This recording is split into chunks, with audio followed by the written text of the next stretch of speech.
Após o intervalo de aproximadamente 10 anos entre uma produção e outra, finalmente chegamos no quinto filme da franquia, intitulado A Morte do Demônio, A Ascensão, lançado no ano de 2023, mantendo a mesma linha de raciocínio do filme anterior, ou seja, o foco no terror e no horror, apostando fortemente na violência visual.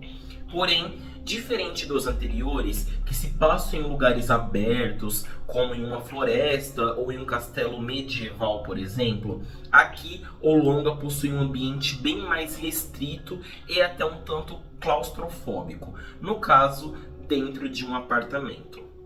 Eu considero essa versão aqui muito boa, porém é levemente inferior à versão lançada há 10 anos atrás, ou seja, no ano de 2013, que segue até então sendo a minha favorita até a data de publicação desse vídeo aqui. Vai que de repente surgem outros filmes da franquia, né? Enfim, aqui eu tenho que admitir que em A Morte do Demônio, A Ascensão, temos, além do horror chocante e visual tão característico dessa franquia, a presença do terror, suspense e também mistério, que faltavam nas versões anteriores.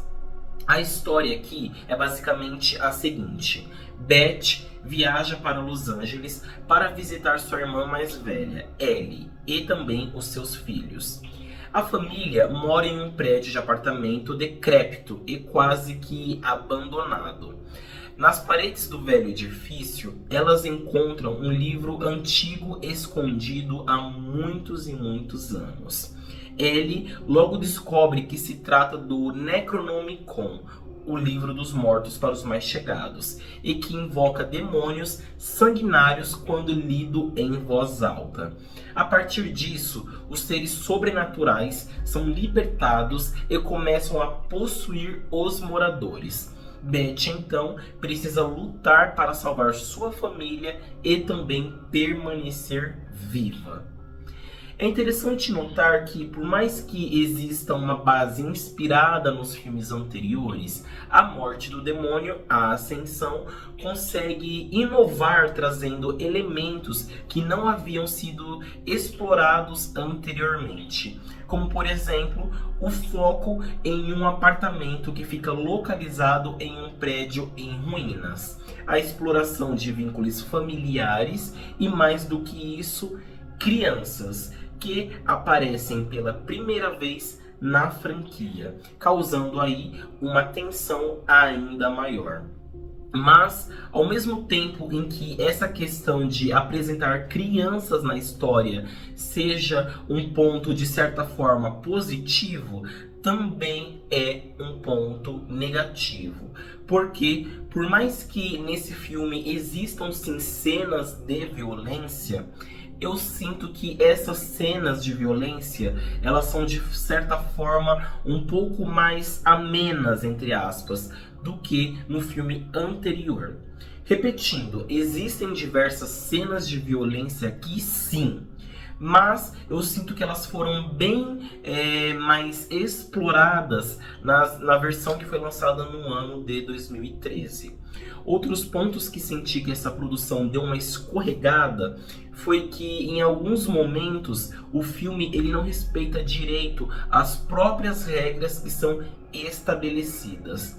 Ou então aquela sequência final que deixou a desejar, deu uma escorregada bonita ali, viu?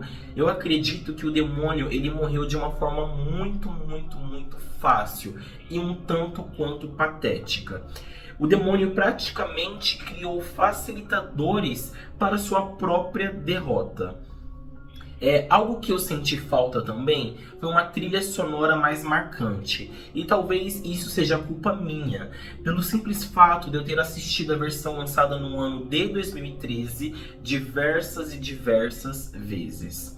Mas não pense que eu estou aqui somente para falar dos pontos que eu considero negativos referentes a essa produção.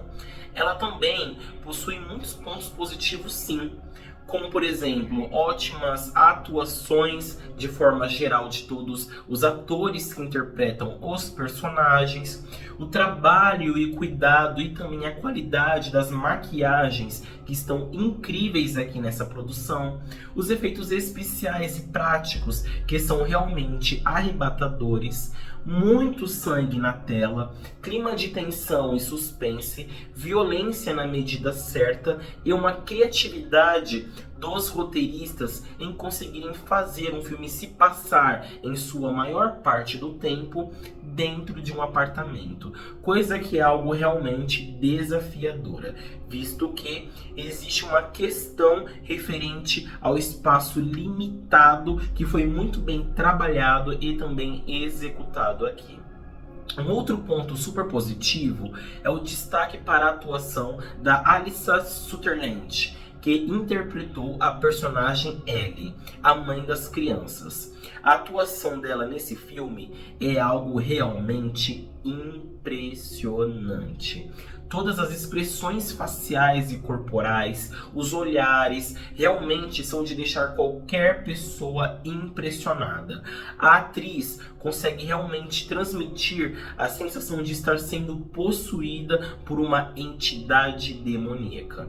Bem, de forma geral, A Morte do Demônio, A Ascensão, que foi lançado no ano de 2023, é sim um ótimo filme de terror, que apesar de manter uma base que se repete nos longas anteriores, como um grupo de pessoas passando por situações complicadas em uma residência, enquanto são atacadas por uma entidade demoníaca, ainda assim consegue surpreender por trazer elementos que foram considerados novidades para essa franquia e, de certa forma, para o âmbito do terror no geral, porque dificilmente vemos filmes que se passam em apartamentos, justamente por limitar demais situações que precisam acontecer em um espaço consideravelmente pequeno, em um espaço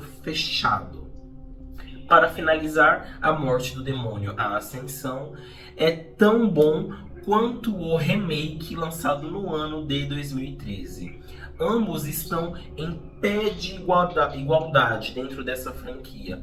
Porém, eu ainda prefiro sim o remake, lançado no ano de 2013. Pelo fato de ser mais violento, mais visceral, mais apoteótico, ter cenas mais impactantes, cenas mais sanguinolentas e, consequentemente, abusar mais do gore e também do trash. E agora nos resta esperar o que essa franquia irá trazer no futuro. Como será que A Morte do Demônio ainda surpreenderá os fãs? O que ainda pode ser visto de novo por aqui? Deixe seu ponto de vista nos comentários. Meu nome é o Eric Pedro, esse é o canal Terrornologia. Se você gostou desse vídeo, por favor, curta, se inscreva no canal, porque assim você me incentiva muito a continuar investindo aqui no YouTube. Muito obrigado, até a próxima e tchau!